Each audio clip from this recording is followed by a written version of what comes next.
Hi guys, maglalaba ako ngayon.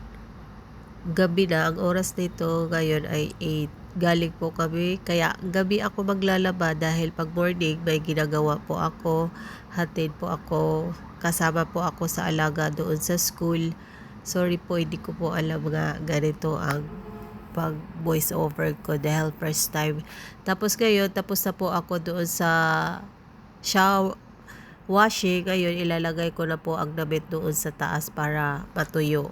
Kasi bukas wala na po akong time lalaba dahil pupunta na po kami doon sa papasok na po kami sa alaga ko. Kaya ang ginawa ko, maglaba ako ng gabi na lang po dahil wala na po akong time sa umaga. Kasi pag pagdating ko sa school, maglilinis pa ng room.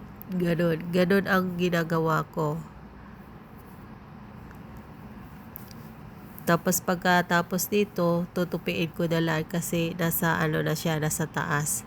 Pag natapos na yan, tuyong-tuyo na. Okay guys, bye!